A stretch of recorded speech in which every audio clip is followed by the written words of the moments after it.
Voltamos com os vídeos de previsão. Afinal de contas, aparentemente estamos indo para frente, estamos caminhando para o início do que vai ser talvez o maior arco da história de Blue Lock, o arco da Copa do Mundo Sub-20, que eu acho que vai ser o principal degrau que os jogadores vão ter que superar durante toda a história de Blue Lock. Vamos com as previsões do capítulo 304, que vai se chamar Patrono dos Sonhos, ou algo muito próximo a isso. É uma tradução prévia, mas com certeza, na minha visão, pode ser sim relacionada a Nagi Seishiro, o personagem que foi eliminado, mas que não sumiu das cenas dos holofotes. Ele só está meio que pegando ali um outro holofote para ele, e isso é muito importante e eu vou te contar tudo o que eu penso que vai acontecer no capítulo 304 agora, logo depois que você se inscrever, curtir, compartilhar e hypar o conteúdo. Algo muito simples pra você, mas que vale pra caramba pra mim, beleza?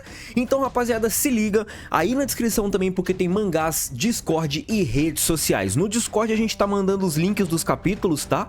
Eu vou voltar a mandar lá, principalmente aí que a galera meio que ficou sem o Mangadex e ainda não sabe pra onde ir, então eu vou mandar pra lá, então fica atento. E, rapaziada, bora lá porque eu quero começar. Antes de falar de fato dos sonhos, eu quero começar com o Buratsuta. O Buratsuta que talvez possa ser sim o empresário do Nagi Seishiro. E eu vou te contar o porquê. O Buratsuta, ele sempre foi um personagem que não se importou de fato com o futebol. Não necessariamente o futebol em qualidade técnica, mas o futebol em algo que vai dar um retorno para ele. E o que seria esse retorno para o Buratsuta? O dinheiro. O marketing do futebol. O marketing, por exemplo, que a Blue Lock TV tá gerando. O Buratsuta, ele não gostava do projeto Blue Lock. Talvez não porque iria transformar o Japão ou iria melhorar a qualidade do Japão. Não. O Buratsuta não gostava do projeto Blue Lock porque o projeto Blue Lock só estava gastando e não estava dando nenhum retorno para ele. Até que, por conta principalmente do jogo contra a Sub-20 e da Blue Lock TV, o projeto Blue Lock acabou se tornando a galinha de ovos de ouro do Buratsuta, lucrando papo de bilhões de ienes.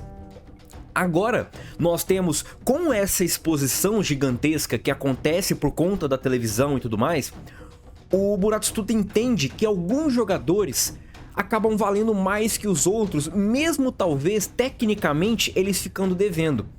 O Nagi, por exemplo, no capítulo 303, foi dito pelo Buratsuta que era para ele voltar, porque o Nagi rende para o Buratsuta cifras, din-din.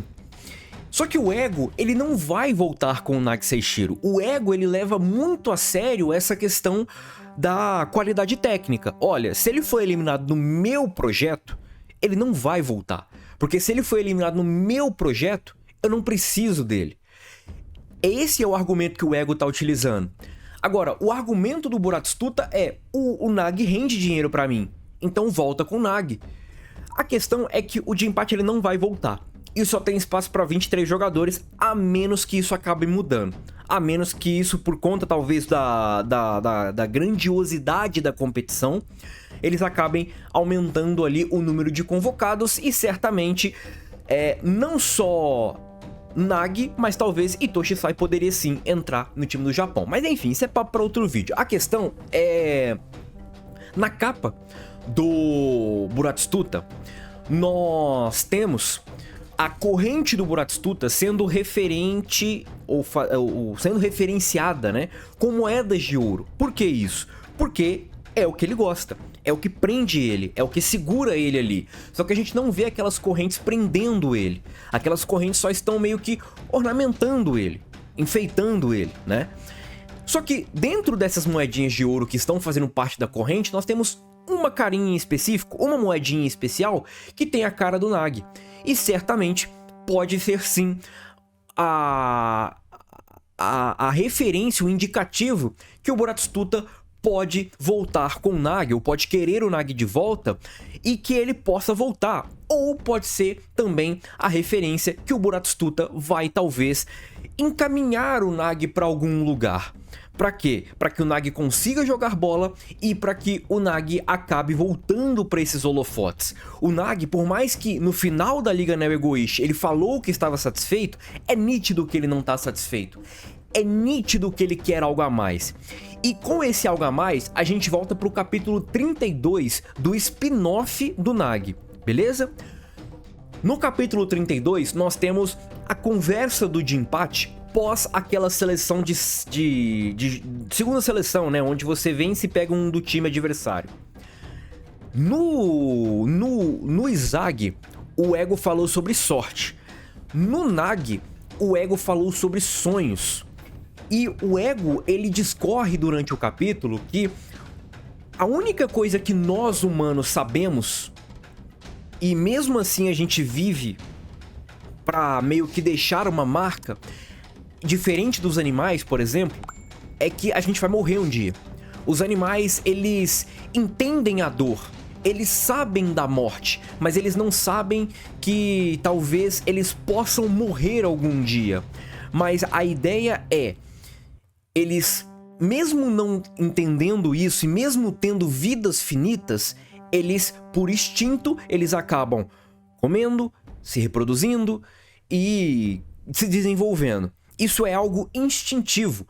Só que para nós humanos, não tem só isso. Por quê? Porque a gente sabe que nós vamos morrer. Então, pelo fato da gente ficar sempre nessa linha tênue da morte e sabendo que a gente pode morrer, a gente sempre tenta deixar alguma coisa e a gente sempre tenta evoluir para justamente não morrer. Por exemplo, a gente acaba estudando, acaba buscando um trabalho para a gente ter uma condição de vida melhor, porque condição de vida melhor te proporciona uma longevidade de vida.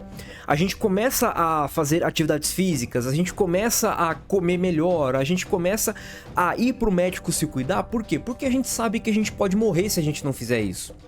Então isso não é instintivo, isso é racional. A parada é que na segunda seleção nós tivemos essa linha tênue da morte sempre próxima de arrebentar perante os jogadores. Por isso que os jogadores sobreviveram, por isso que os jogadores evoluíram, eles deram o braço a torcer. Por isso que o Barou lá, quando o Izagi começou a ofuscar ele naquele 3 versus 3, o Barou deu o braço a torcer, o Barou entendeu toda aquela situação.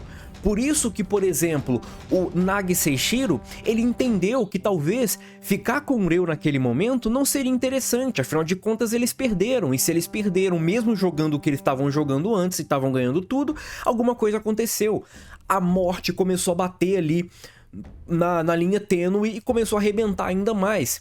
Por isso que, durante a segunda seleção, o Ego ele proporcionou situações de quase eliminações para vários e vários jogadores e eliminação para outros jogadores. E essas situações obrigaram os jogadores a evoluírem, obrigaram os jogadores a cederem algo, a entender que se eles não conseguirem evoluir, eles vão ficar para trás. E essa é a questão da sobrevivência. A parada é que a autorrealização, o que você deixa ali marcado é o seu sonho. É a parada que a galera chama de sonho. Ah, eu quero fazer isso. Se eu fizer isso, eu vou ficar marcado. Eu vou ficar marcado como o camarada que conseguiu fazer um gol, conseguiu fazer um hat-trick, conseguiu fazer um gol do título e tudo mais. Isso são autorrealizações. E agora, o que é a situação do Nagi atual no mangá? É o Nagi na morte. É o Nagi experimentando a sensação de morte. E, obviamente, quando a gente tem toda essa base que eu discorri no vídeo, a gente entende que o Nagi, se ele tiver mais uma oportunidade, ele vai entender.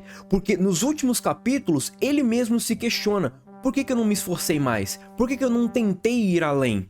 E agora ele experimentou essa sensação de morte. A sensação que sempre pairava os jogadores do Blue Lock. Entende? E aquela falsa sensação de realização que o Nagi teve ao vencer o Izagi acabou destruindo ele. E agora ele tá no cenário de morte. Kunigami, idem, passou por esse todo processo. Tanto que ele voltou pelo wildcard. Por que o Nagi não voltaria? Principalmente o Nagi, que tem mais peso que o Kunigami. E agora, voltamos aqui nas falas recentes do Kaneshiro, se eu não me engano, no volume 7 do spin-off Nagi.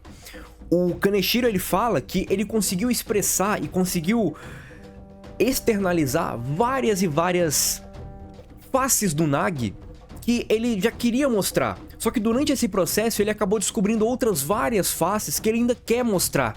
E é aí que vem a evolução. É aí que vem um novo personagem. Então, tudo que ele precisa é de um patrono dos sonhos. É alguém para direcioná-lo. E esse alguém possivelmente vai ser o Buratsuta. Agora é o seguinte, rapaziada. Se isso vai ser bom ou ruim, é outros 500.